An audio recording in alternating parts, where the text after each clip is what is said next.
ایک پرسکون محلے کے ایک کشادہ اور پر رونق گھر میں نادیہ نامی ایک لڑکی رہتی تھی۔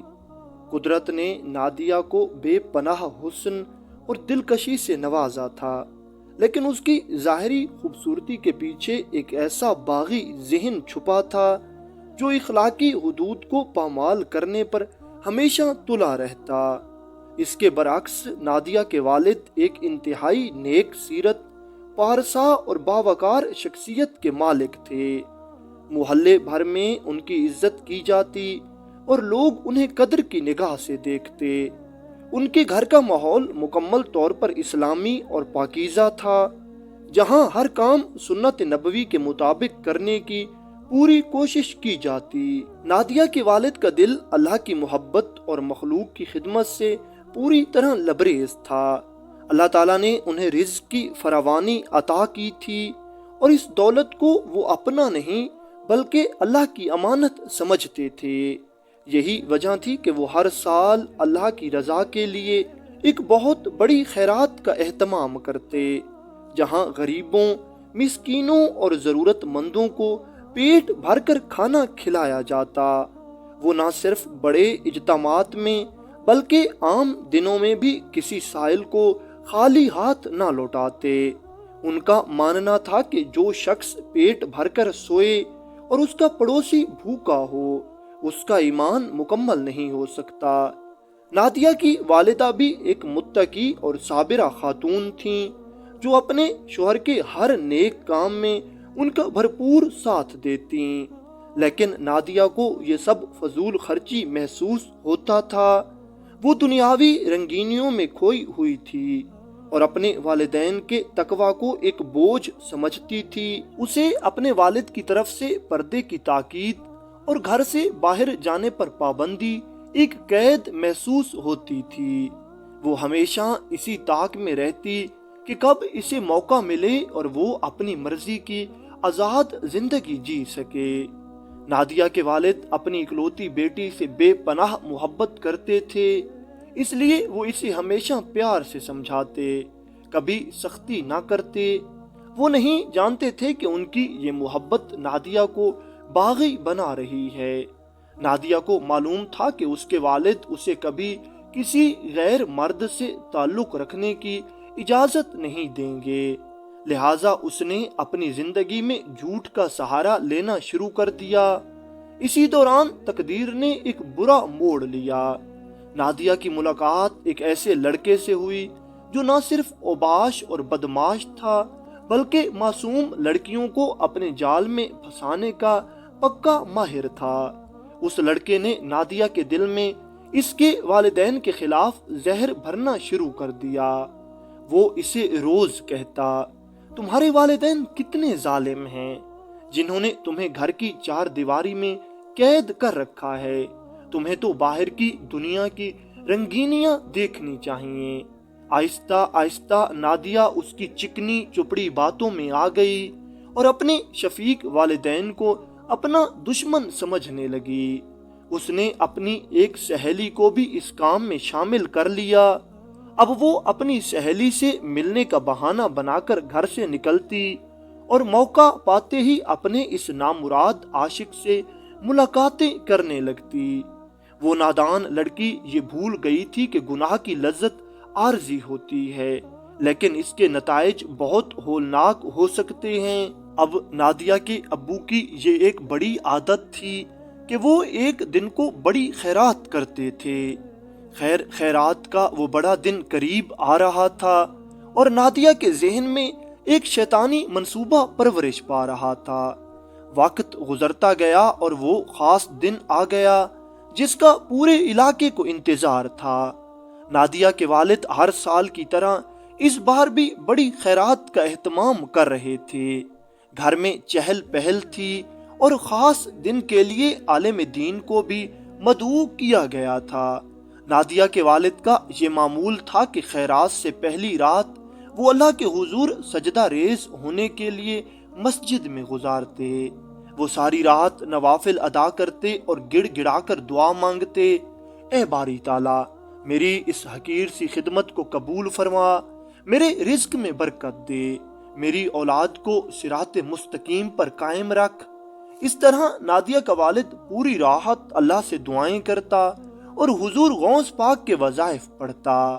نادیہ کو معلوم تھا کہ والد گھر پر نہیں ہوں گے اور ماں کو بہلانا آسان ہوگا۔ اس نے اپنے اس اوباش عاشق سے رابطہ کیا اور طے پایا کہ آج کی رات وہ دونوں مل کر گناہ کی محفل سجائیں گے۔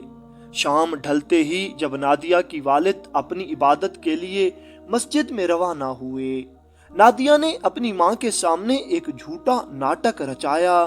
امی، میری سہیلی گھر میں اکیلی ہے، اس کے گھر والے شہر سے باہر گئے ہوئے ہیں اور وہ بہت ڈر رہی ہے۔ اس نے مجھے بلایا ہے، کیا میں آج رات اس کے پاس رہ سکتی ہوں؟ نادیہ نے معصومیت کا لبادہ اوڑھ کر پوچھا۔ اس کی نیک دل ماں نے پہلے تو اسے اپنے گھر بلانے کی تجویز دی، لیکن نادیہ نے طرح طرح کے بہانے بنا کر اپنی ماں کو قائل کر لیا کہ اسے وہیں جانا پڑے گا۔ ماں نے شک کیے بغیر اپنی بیٹی کو دعاؤں کے ساتھ رخصت کر دیا، یہ سوچے بغیر کہ اس کی لاڈلی بیٹی ایک ایسے راستے پر نکل رہی ہے جہاں سے واپسی ممکن نہیں۔ گھر سے نکلتے ہی نادیہ کا وہ بدکار عاشق اسے لینے آ پہنچا۔ وہ اسے ایک ویران مکان میں لے گیا جہاں تنہائی اور شیطان کے سوا کوئی تیسرا نہ تھا۔ اس سیاہ رات میں نادیہ نے اپنے ایمان، اپنی حیا اور اپنے والدین کی عزت کا جنازہ نکال دیا۔ اس نے ایک غیر محرم کے ساتھ وہ سب کچھ کیا جو اس کا دل چاہا۔ ساری رات وہ دونوں معصیت اور بدکاری کے سمندر میں غرق رہے۔ نادیہ کو ذرا برابر بھی احساس نہ ہوا کہ اس کا رب اسے دیکھ رہا ہے اور وہ اپنے والد کی دعاؤں کی توہین کر رہی ہے۔ صبح ہونے سے ذرا پہلے وہ لڑکا نادیہ کو گھر کے قریب چھوڑ گیا۔ نادیہ جب چوری چھپے اپنے کمرے میں پہنچی تو اس کی ماں مصلی پر بیٹھی تہجد کی نماز پڑھ رہی تھی۔ ماں نے بیٹی کو دیکھ تو لیا مگر کہا کچھ نہیں۔ وہ اسے بیٹی کی تھکن سمجھ کر نظر انداز کر گئی، لیکن قدرت کا انصاف حرکت میں آ چکا تھا۔